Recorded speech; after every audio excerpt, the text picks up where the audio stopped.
Hello പ്രിയ നിക്ഷേപകരും വ്യാപാരികളും. വിശകലന സമൂഹം നിങ്ങളുമായി ബന്ധപ്പെട്ടിരിക്കുന്നു. ഗുരു മാർക്കറ്റ്സ് കമ്പനിയെക്കുറിച്ചുള്ള ചില സംഗ്രഹ വിവരങ്ങളിൽ നിന്ന് നമുക്ക് ആരംഭിക്കാം. നിങ്ങൾക്ക് വേണമെങ്കിൽ ഇത് താൽക്കാലികമായി നിർത്താം. ഓർഗനൈസേഷന്റെ എല്ലാ പാരാമീറ്ററുകളും സൂക്ഷ്മമായി പരിശോധിക്കാൻ ഞങ്ങൾ നിർദ്ദേശിക്കുന്നു. ഇപ്പോൾ ഞങ്ങൾ കമ്പനിയുടെ നിലവിലെ പ്രകടന സൂചകങ്ങൾ നോക്കും. The Baldwin insurance group, ticker BWIN. ഈ അവലോകനം മെയ് 25, 2025 നിലവിലെ ഡാറ്റയെ അടിസ്ഥാനമാക്കിയുള്ളതാണ്. വർഗീകരണം വഴി Guru markets company the Baldwin insurance group Inc ഉപവിഭാഗത്തിൽപ്പെടുന്നു. ഫിയർ എക്സ്ചേഞ്ച് 5 ഓർഗനൈസേഷനുകൾ താരതമ്യത്തിൽ പങ്കെടുക്കുന്നു. അത് പ്രതിനിധിയല്ല.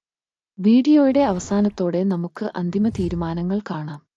പഠിക്കുന്ന കമ്പനിയുടെ മൊത്തത്തിലുള്ള ഫലം ഇപ്രകാരമാണ്: -7 10 പോയിന്റ്.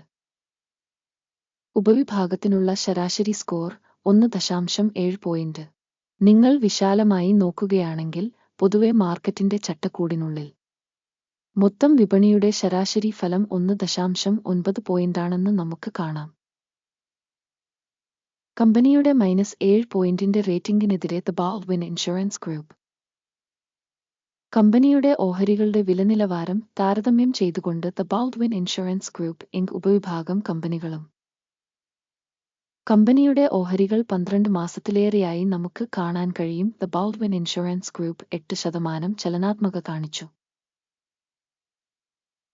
4.3% എന്ന ഉപവിഭാഗത്തിലെ വിലയുടെ ചലനാത്മകതയ്ക്കെതിരെ കമ്പനിയുടെ വിപണി മൂലധനം the Baldwin insurance group inc മൂല്യം $4.42 ബില്യൺ. ഉപവിഭാഗത്തിന്റെ വിപണി മൂലധനം $14 ബില്യൺ ആണ്. ദ ബാൾഡ്വിൻ ഇൻഷുറൻസ് ഗ്രൂപ്പ് 32.207% വിഹിതമുണ്ട്. ഇത് ഉപവിഭാഗത്തിലെ നേതാക്കളിൽ ഒരാളാണ്. കമ്പനിയുടെ പുസ്തക മൂല്യം $0.61 ബില്യൺ ആണ്. ഉപവിഭാഗത്തിന്റെ മൂലധനം $11 ബില്യൺ ആണ്. ദ ബാൾഡ്വിൻ ഇൻഷുറൻസ് ഗ്രൂപ്പ് 5.374% വിഹിതം. സ്റ്റോക്ക് എക്സ്ചേഞ്ചിന്റെയും ബാലൻസ് ഷീറ്റ് ക്യാപിറ്റലൈസേഷന്റെയും ഓഹരികൾ താരതമ്യം ചെയ്യുമ്പോൾ നമുക്ക് ഇനിപ്പറയുന്നവ കാണാൻ കഴിയും. പങ്കെടുക്കുക ദ ബാൾഡ്വിൻ ഇൻഷുറൻസ് ഗ്രൂപ്പ് ഉപവിഭാഗത്തിൽ ഓഹരി വിപണി മൂല്യനിർണ്ണയം 32.207%.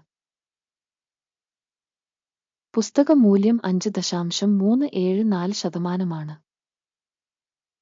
ഇത് വിപണി മൂലധന വിഹിതത്തേക്കാൾ 83% കുറവാണ്. കമ്പനിയുടെ മാർക്കറ്റ് ഷെയറിന്റെ മൂല്യനിർണ്ണയം ഉപവിഭാഗത്തിന്റെ ബാലൻസ് ഷീറ്റ് ക്യാപിറ്റലൈസേഷൻ മോശം -1 പോയിന്റ്.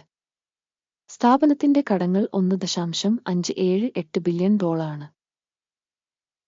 പുസ്തക മൂല്യത്തിലേക്കുള്ള കടം ഇക്വിറ്റിയുടെ 258.7%. കമ്പനിയുടെ ഡെറ്റ് റേറ്റിംഗ് വളരെ മോശം -2 പോയിന്റ്. കമ്പനിയുടെ മാർക്കറ്റ് വിലയും ലാഭ അനുപാതവും 0 ആണ്. ഉപവിഭാഗത്തിലെ ശരാശരി 562.5 ആണ്. ഇത് ഉപവിഭാഗത്തിലെ ശരാശരിയേക്കാൾ വളരെ മോശമാണ്. ഉപവിഭാഗത്തിലെ കമ്പനികളുമായി താരതമ്യപ്പെടുത്തുമ്പോൾ കമ്പനിയുടെ ഓഹരി വിപണി മൂല്യം അതിന്റെ ലാഭത്തിലേക്ക് റേറ്റിംഗ് വളരെ മോശം -2 പോയിന്റ്. കഴിഞ്ഞ 12 മാസത്തെ ലാഭം -$32 മില്യൺ ആയിരുന്നു. അടുത്ത 12 മാസത്തേക്കുള്ള ഫോർവേഡ് വരുമാനം $262 മില്യൺ ആയി കണക്കാക്കുന്നു. ഉപവിഭാഗവുമായി താരതമ്യപ്പെടുത്തുമ്പോൾ പ്രതീക്ഷിക്കുന്ന ഭാവി ലാഭത്തിന്റെ സൂചകത്തിന്റെ വിലയിരുത്തൽ കടന്നുപോകാവുന്ന 0 പോയിന്റുകൾ. കമ്പനിയുടെ വിലവിൽപ്പന അനുപാതം 3.1 ആണ്. ഉപവിഭാഗത്തിന്റെ ശരാശരി 2.8 ആണ്. ഇത് ഉപവിഭാഗത്തിന്റെ ശരാശരിയേക്കാൾ 11% കൂടുതലാണ്.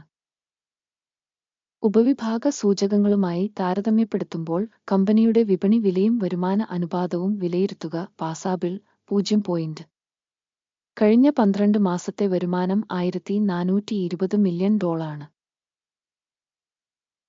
അടുത്ത 12 മാസത്തേക്കുള്ള ഭാവി വരുമാനം അജ്ഞാതമാണ്. ഉപവിഭാഗത്തിലെ സൂചകങ്ങളുമായി താരതമ്യപ്പെടുത്തുമ്പോൾ ഭാവിയിൽ പ്രതീക്ഷിക്കുന്ന വിൽപ്പന വോള്യങ്ങളുടെ സൂചകങ്ങളുടെ വിലയിരുത്തൽ മോശം -1 ഉപവിഭാഗത്തിൽ ശരാശരി 0.5%-നൊപ്പം -2.3%-മാണ് പാർശ്വവൽക്കരണം. ഉപവിഭാഗത്തിലെ ശരാശരിയും കമ്പനിയുടെ പ്രകടനവും തമ്മിലുള്ള വ്യത്യാസം 2.8%-മാണ്. ഉപവിഭാഗത്തിലെ സൂചകങ്ങളുമായി താരതമ്യപ്പെടുത്തുമ്പോൾ വിൽപ്പന മാർജിൻ വിലയിരുത്തൽ കടന്നുപോകാവുന്ന -0.5 ഉപവിഭാഗത്തിലെ പേഴ്സണൽ നമ്പറുകളുടെ അടിസ്ഥാനത്തിൽ കമ്പനിയുടെ വിഹിതം 70.88%-മാണ്. ഇത് വിപണി മൂലധന വിഹിതത്തേക്കാൾ 120% കൂടുതലാണ്. കമ്പനിയുടെ ഒരു ജീവനക്കാരന്റെ വിപണി മൂലധനത്തിന്റെ തുക $175,000 തുല്യമാണ്. ഉപവിഭാഗത്തിന് $2,366,000. ഉപവിഭാഗത്തിലെ ശരാശരിയും കമ്പനിയുടെ പ്രകടനവും തമ്മിലുള്ള വ്യത്യാസം 54.6%-മാണ്. ഉപവിഭാഗത്തിലെ സൂചകങ്ങളുമായി താരതമ്യപ്പെടുത്തുമ്പോൾ ഓരോ ജീവനക്കാരന്റെയും കമ്പനിയുടെ മൂലധന അളവിന്റെ മൂല്യനിർണ്ണയം നല്ലത് 0.5 ഒരു ജീവനക്കാരന്റെ ലാഭം -7.8 ആണ്. ഉപവിഭാഗത്തിലെ ശരാശരി $4.2 ആണ്. കൂടാതെ ഉപവിഭാഗ ശരാശരിയും കമ്പനിയുടെ പ്രകടനവും തമ്മിലുള്ള വ്യത്യാസം 85%-മാണ്. ഉപവിഭാഗത്തിലെ സൂചകങ്ങളുമായി താരതമ്യപ്പെടുത്തുമ്പോൾ ഒരു ജീവനക്കാരന്റെ ലാഭത്തിന്റെ വിലയിരുത്തൽ ടോയ്ലറ്റ് -0.5 ഓർഗനൈസേഷന്റെ ഓരോ ജീവനക്കാരനും വിൽപ്പനയുടെ വിഹിതം $345,000 ആണ്. ഉപവിഭാഗം $839,000. ഉപവിഭാഗത്തിലെ ശരാശരിയും കമ്പനിയുടെ പ്രകടനവും തമ്മിലുള്ള വ്യത്യാസം 143%-മാണ്. ഉപവിഭാഗത്തിലെ കമ്പനികളുടെ സൂചകങ്ങളുമായി താരതമ്യപ്പെടുത്തുമ്പോൾ ഒരു ജീവനക്കാരന്റെ വരുമാനത്തിന്റെ മൂല്യനിർണ്ണയം കടന്നുപോകാവുന്ന -0.5 വിൽപ്പനയ്ക്കുള്ള ഓഹരികൾ 7.6%-മാണ്. ഉപവിഭാഗത്തിന് ശരാശരി 4.2%-മാണ്. ഇത് ഒരു ചെറിയ ചൂഷണത്തിന്റെ അപകടസാധ്യതയുടെ സൂചകമാണ്. സൂചകം RIS-14 കമ്പനിക്ക് 40% ലെവൽ കാണിക്കുന്നു. ദ ബാൾഡ്വിൻ ഇൻഷുറൻസ് ഗ്രൂപ്പ് എൻസ്. ഉപവിഭാഗത്തിൽ RISI ലെവൽ 14 43%-മാണ്. കമ്പനിയുടെ നിലവിലെ ഓഹരി വില ഏകദേശം $38.01 ആണ്. കമ്പനിയുടെ ഓഹരികളുടെ സമവായ വിലക്ഷ്യം ഏകദേശം $47.39 ആണ്. യഥാർത്ഥ എസ്റ്റിമേറ്റിന്റെയും സമവായ പ്രവചനത്തിന്റെയും ചലനാത്മകത ഏകദേശം 25%-മാണ്. നിങ്ങൾക്ക് ലഭ്യമായ ഓർഡറുകളുടെ പട്ടിക നോക്കാം. പിൻ ചെയ്ത കമന്റിലെ ലിങ്ക്. സ്റ്റോക്ക് മൂല്യനിർണ്ണയ വിവരങ്ങളും റഫറൻസ് സിസ്റ്റവും ഈ സീസണിൽ എടുത്ത എല്ലാ തീരുമാനങ്ങളും ഓർഡർ പട്ടികയിൽ അടങ്ങിയിരിക്കുന്നു. ഗുരു മാർക്കറ്റ്സ്. ഓർഡർ ടേബിളിലേക്കുള്ള പ്രവേശനം സൗജന്യവും തുറന്നതുമാണ്. പിൻ ചെയ്ത കമന്റിലെ ലിങ്ക്. സെക്യൂരിറ്റീസ് വിശകലനത്തിന്റെ ഫലങ്ങൾ അടിസ്ഥാനമാക്കി the Baldwin insurance group stock മൂല്യനിർണ്ണയ റഫറൻസ് സിസ്റ്റം ഗുരു മാർക്കറ്റ്സ് ഇനിപ്പറയുന്ന തീരുമാനം എടുക്കുന്നു. ഒരു ഓഹരിക്ക് $38 എന്ന നിരക്കിൽ ഒരു വിൽപ്പന വ്യാപാരം തുറക്കുക. കമ്പനിക്ക് താരതമ്യേന കുറഞ്ഞ മൂല്യനിർണ്ണയം ഉള്ളതിനാൽ കരാർ തുറന്നിരിക്കുന്നു. കമ്പനിയുടെ വിലയിരുത്തൽ മൂല്യനിർണ്ണയ മാനദണ്ഡം ഉപയോഗിച്ചാണ് നടത്തുന്നത്. അക്കിമിന്റെ സൂചിക. എടുക്കുക ലാഭം 33.55 ആയി സജ്ജീകരിച്ചിരിക്കുന്നു. സ്റ്റോപ്പ് ലോസ് 42.45 ആയി നിശ്ചയിച്ചു.